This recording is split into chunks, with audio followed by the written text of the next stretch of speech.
Hello and welcome to another Unreal Engine video. Today, we're tackling the hard questions. Can we do inventory? Well, let's try. Welcome. If you're new, you're rejoining. Glad to have you back, as always. So we're going to start off with inventory. And it's basically, I'm going to try and follow a very similar pattern to how we did the damage and the stat types. So I created these four, the pending, data assets pending for right now. So I created this inventory data structure. And this is going to take in the root data and then the inventory slots. Now I'm going to make this more of a static system, I believe, in it as in like no auto expanding inventory. Um, so just rely on backpacks for that, I guess. Unlimited backpack works, I guess. I don't know. That do something with that. So it's going to be a list of the classes for inventory slots, and of course, as with that, we'd have a new slot here for the inventory slot. And of course, this is very similar to the stat type, and it's just an object with an interface on it right now. Now, I'm not entirely sure what's going to be happening with this slot. So for right now, it's just going to be a blank object because as I build out this functionality, I'm not really sure what we're going to need in here yet. So the class is just there for me setting up the structure here. Interface, as usual, has the find. Find's no different here than the other ones that we've been doing. We're doing a string, so this is going to get the inventory data. So the data that we're going to need to initialize it, here's the data. We have the as and we have the find as usual.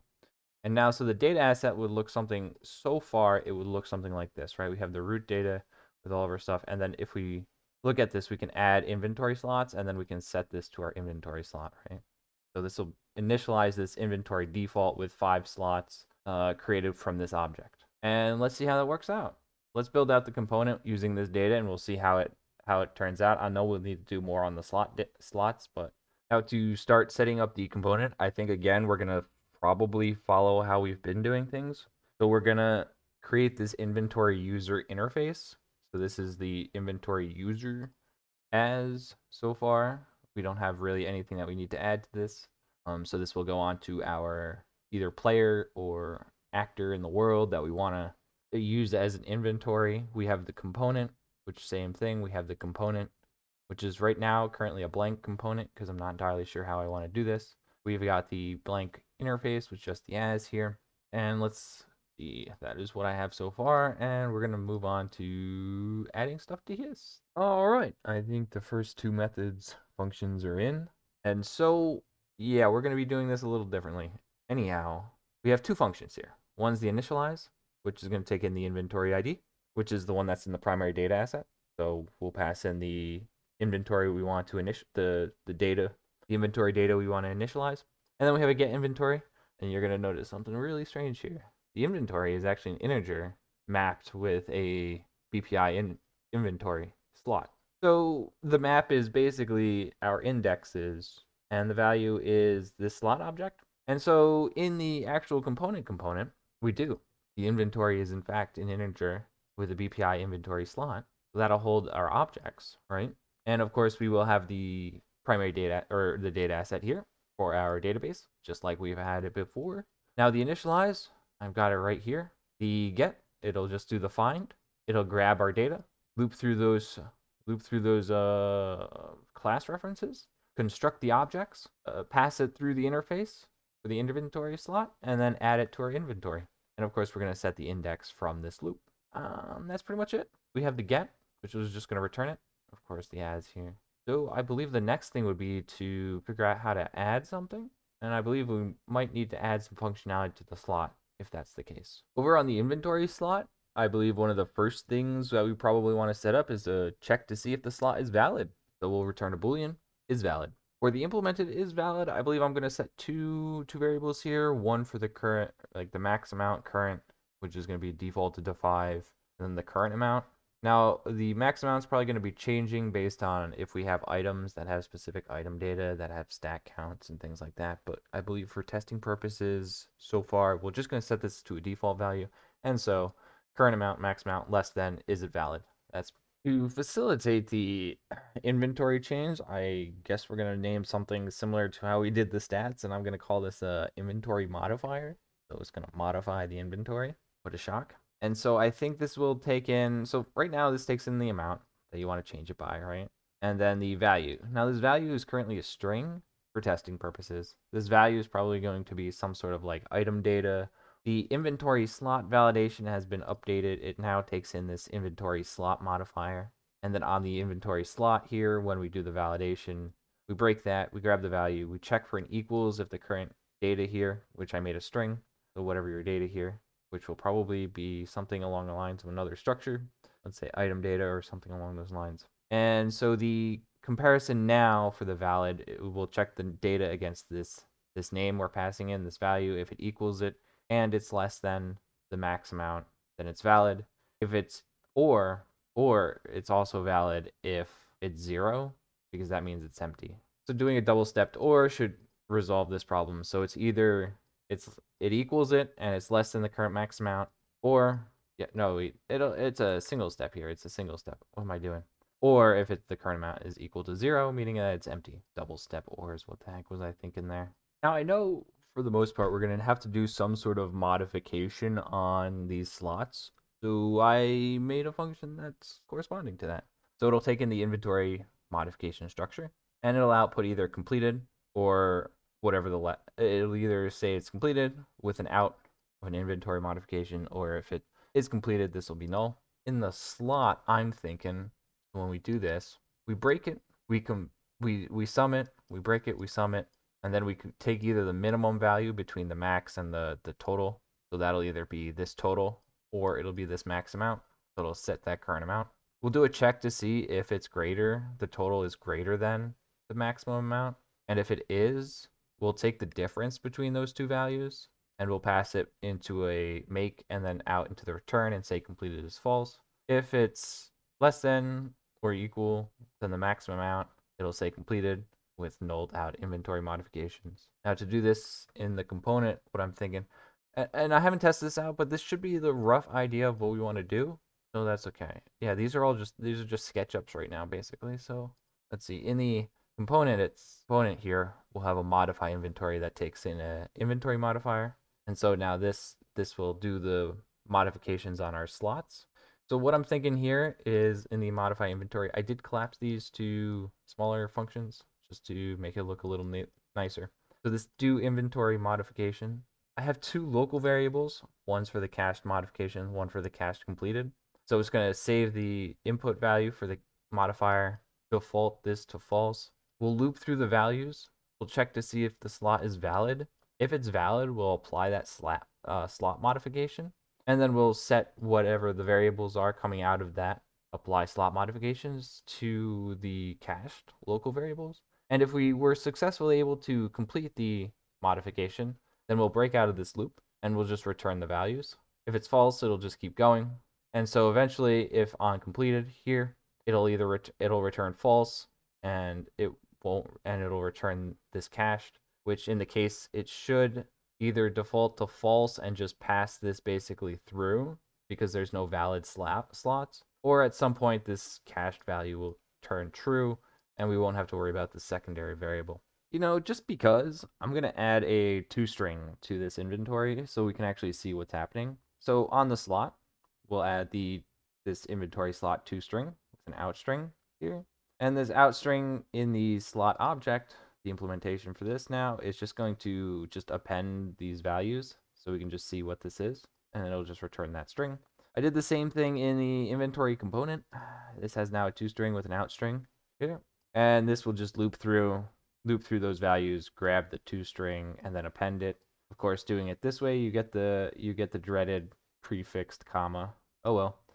It is what it is. I did set up a key press here for on our inventory component just to print the string. And of course, I did set up the inventory component here and initialized it with that inventory default that we have in a data asset. And so I guess now if we see, I hit the 2 key, we get a printed out of, there you go, of our inventory data.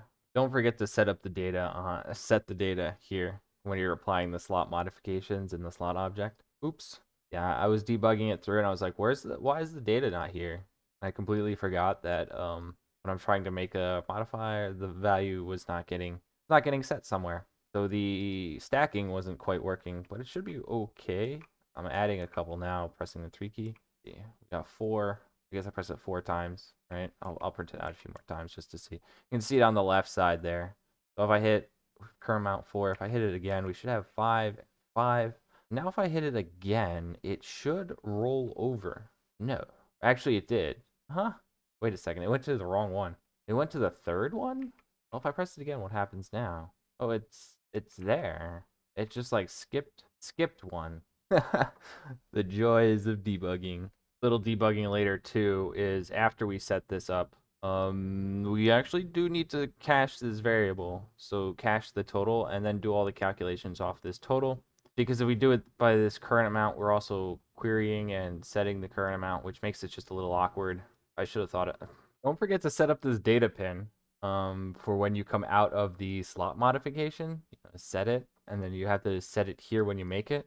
It's not that I just spent like half an hour debugging this just because I missed one pin connection. No, I didn't do that. I'm going to go ahead and just add a print statement to this end of the modify real quick. And this is just going to be could not add data off this false. So when we do the inventory modification, if we couldn't do the inventory modification, we'll just print out a data, could not add this data sort of type of thing.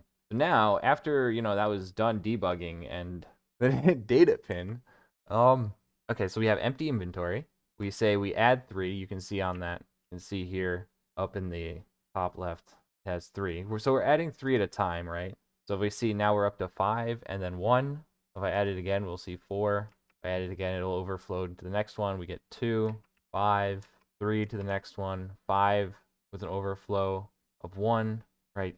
And then let's see now if I hit it again, we have 4 in the last slot. And then if I hit it again, could not add 2, but if we see the last slot is filled up. So try and add, can't add tests, 3, can't add 3 value, but we can see now our inventory is all full. Now I know you're probably saying like, oh, that's great. You showed us that you can stack strings. Big deal. Well, no. We're going to create some items. So we have 2 structures. We'll start off with this item. Well, yeah, we'll start off in the item, but we have, for the item, we actually have 2 actors that go with them. Of course, you can probably guess that in the structures, there's the class reference, and then we'll use the interface to interact with its object. I'm just going to create a basic pickup interface here with it has the as, and then this is just going to be a simple accessor here. For now, for now, the variable on the inside of this pickup is going to just be a public string, and that's all it's going to be. It has a basic cube with a texture on it. It has as, and then it has the get for the return. Now in the data, of course, for the items here, go back. Item data, we got root data, the actor class of BP pickup, the inventory item data, which is a nested structure here. That's the other one that goes along with it. And this holds stackable, and then the max stack amount or max stack size, whichever one you want to call that. So yeah, so this just holds the actor reference and then the item data. Easy enough. PDA is basically the same that we've always had. Copied over, got the finds and things like that. And now we create the data asset. Now we can create a basic item here. I'm going to set up the stackable. We'll set up the max stack count to true, max stacks of 10. Now let's go over and change the variable to in the component. This variable now, instead of being data, this inventory modifier being data, we'll swap this over to item data. Goodbye, string. We've hardly missed you. We are on to bigger and better things. There, that looks good. Slot modification? Give me that item data. Get out of here, data. You're no longer needed. You too, data. Get out of here. We're taking this item data now. I'll clean up later on the slot valid here. We're going to break the modifier that we're passing in to grab our item data and then the inventory item data. We'll grab our current item data and we'll compare the classes together. And then we'll take the current one that's coming in, the request here, the inventory modifier. And since this data is actually coming from the primary data set, most likely, these stackables and the max stack size can easily be just plugged right in to check for the current amount and then checked for stackability, basically. And then since this is a valid check, we just want to see if the current amount is 0. If the current amount is 0, then there shouldn't really be anything there.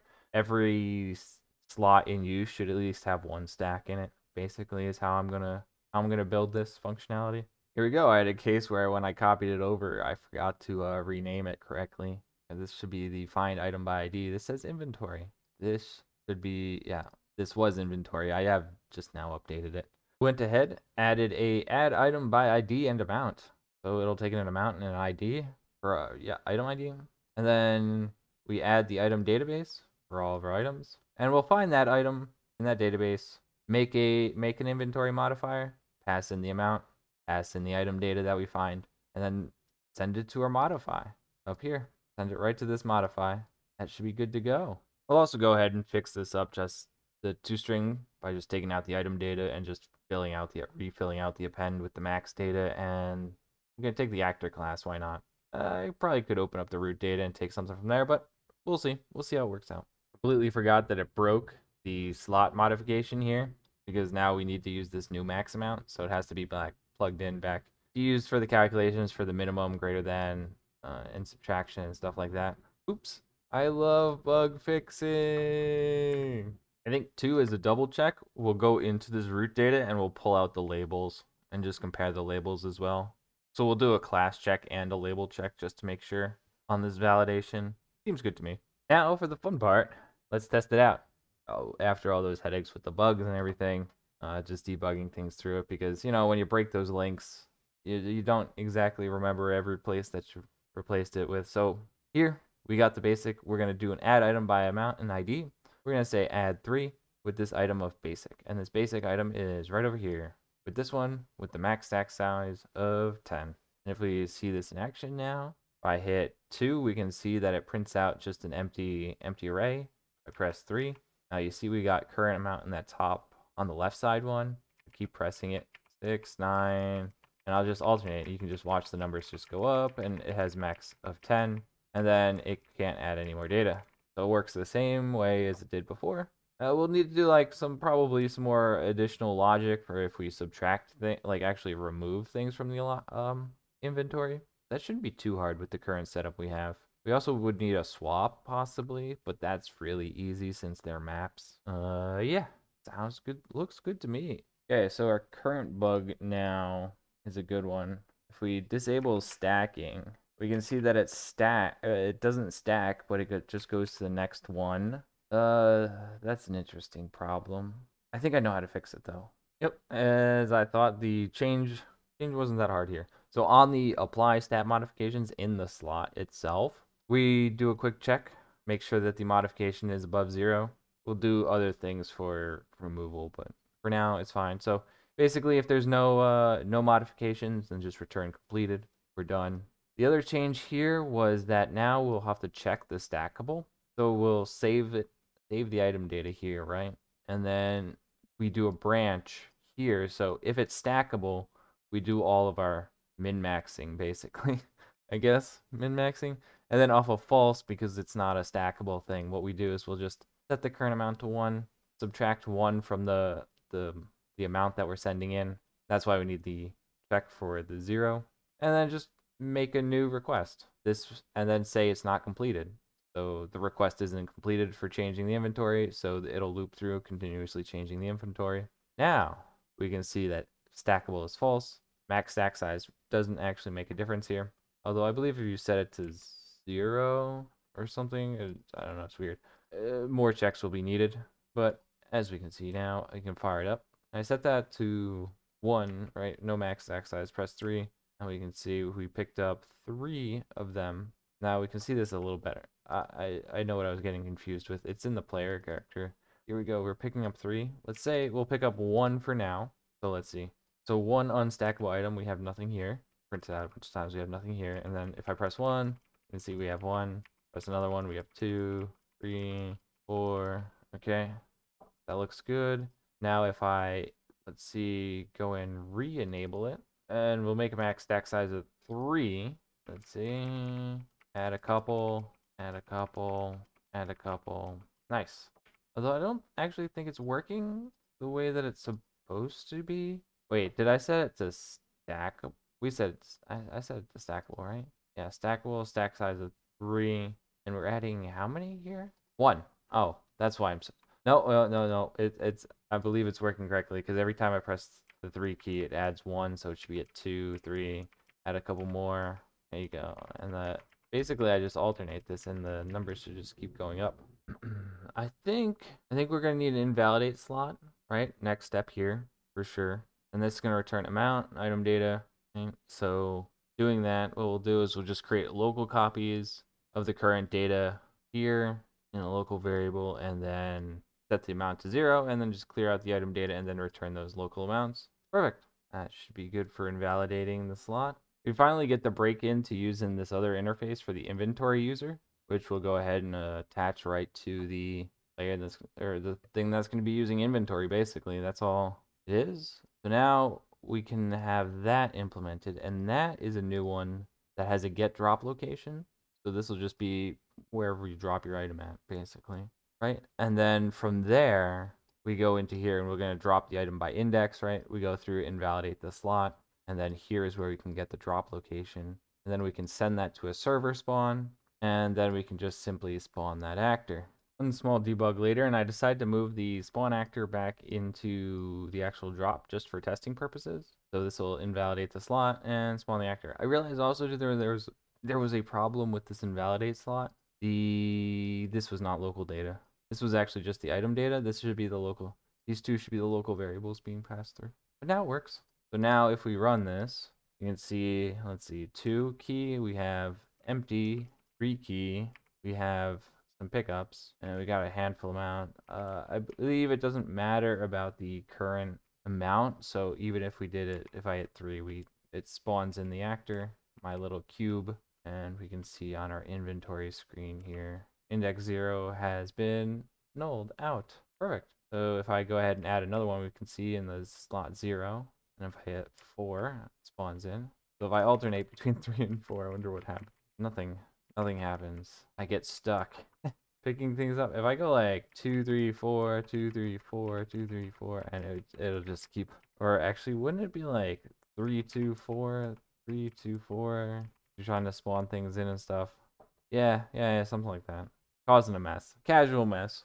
Just add an item ID to this inventory modifier because we need, when we spawn it in, we need to actually set the item ID so we can pick it back up. When we do the slot modifications now, we actually need to save this ID. So I just simply added it to the when we added to the inventory modifier, we can simply pull it off, save it as a variable, and then over in these, when we make the new requests, we can simply pass that data through. We'll go ahead and add that to the invalidate slot now, so we can get that item ID back. So I changed this over to a sequence, no surprise actually, because it's just a step-by-step thing. So first step, we save all local variables, then we invalidate all the main variables, and then we just return the local copies. Now we should be able to pass this stuff right through, pass this data right on through to here with the item ID. And now we should be able to initialize the item with an item ID. So that way when we pick it back up off the ground, we'll have the item ID that's stored in this item. And plus there's an amount to go along with it. Initialize. Oh, this needs to be an integer. And one quick deletion later, we have an error. Okay. Fix up these pins a little bit. That should make it look a little nicer, hopefully. I'll have to jiggle some of this stuff around to make it look better. For now, this should work, and we should be able to see, let me, on this pickup, let me just make all these variables public so that we can actually just see. So drop item doesn't take into account the current amount. Yeah, no, it should actually. Let's see, 2, 3, we add an item to slot 0, and then if we hit 4, we drop that item. You can see now, nulled out. I'll walk over here, let's go ahead and check it out. Nothing. Now we have something in our inventory, and we decide to drop it. If I go into F8, this should actually say, as far as the variables go, somewhere here. I actually click on the spawned actor. Should have. Hang on. Pick up. Here we are. Pick up 1. Item ID, amount 1. And if I was to hop back into my character, I was to say 1, 2, 3, and then drop it, there should be 3 in that pickup. Why can't I select it? There it is. And 3 in the pickup. Went ahead and quickly just refactored this stuff. So now we can see 3 inventory slots. Gonna add something to the inventory slots here. Got 2 now. Add another one, 3. Add another one. Add another one. Add another one. Add another one. And then can't add the data. Inventory is full. If I hit 4, we ended up dropping something. You see that 0 in this case is nulled out. and into F8, looking for this pickup pound 3, and it is the basic item. Now, to spawn an item, if we don't have room for the inventory, so if we were to pick up something and then we were like, hey, brother, you don't have any room, what we can do is basically after this drop by index, collapse this or after the invalidate, collapse that whole thing into a do actor spawn, is what I'm calling it. And so this is where you're going to get the drop location. You'll spawn your actor from the class as the pickup and then initialize it. So this just initializes your actor at a specific location with the item data class that gets passed into it. And from here, because this is all the data that we pretty much already need for the, let's say, off this return, when we try and modify the inventory and we get a not completed off the inventory, we have that modification, which so happens to have all the variables we need. So now, if we were to try, and let's see, and let's go ahead and add it right up to the max. And then if I press 3, 3, 3, oh, that's going to cause chaos. 3, 3, yeah. See, we can't add any more stuff to the inventory. We're trying to pick it up or add something else to the inventory, but we can't. Now, to wrap it up here, we obviously need to pick up some stuff, right? So on the pickup, we got the destroy. This is not going to be network replicated for now. For testing purposes, not network replicated. And then we have another accessor for get item amount. Those are both implemented into here. So the destroy is just a simple destroy. Network replicated, just send this to a server call, just how we did it, like the abilities, and then multicast the destroy. The item amount is just the amount. Okay. And now I've set up the key press 5 here. And what this will do is it will do a multi-sphere trace, searching for world static or world dynamic objects at our location in a radius of 500. If we find something, we take that list of stuff, we break it, we check for the pickup interface here. We'll go through, we'll pull out from that pickup your item ID, your get amount, and then we'll do the inventory to add the amount by ID, and then we'll just simply destroy the pickup, just like that. And now we see this in action. So now let's see, 2, we can bring up our stats here. 3, we'll add one to our inventory. 4, we'll drop it, and then 5, we'll pick it back up. We can see that there. You can see that again. I can hit the 4 key to drop. 2, we have 0. 5 to pick it up, we have 1. If I hit 3 and 2, we have 2. And then if I hit 3 again, we have 3. And then if I drop that 5, 4. 4 is the drop. You can see 0, and then 5 to pick it up, and then we have 3 again. And drop it, pick it up, drop it, pick it up, drop it, pick it up, drop it, pick it up, drop it, pick it up, drop it. And just to double check here, we can actually see here that it does in fact work. 3, 3. All right, guys. Thanks for watching. And I'll probably cover a part 2 where we do probably the UI, I would think, mostly, and maybe some improvements. That's what I'm thinking. Well, anyways, if you guys found that helpful, thanks. I appreciate it. This was actually quite the project. So I'll see you in the next one.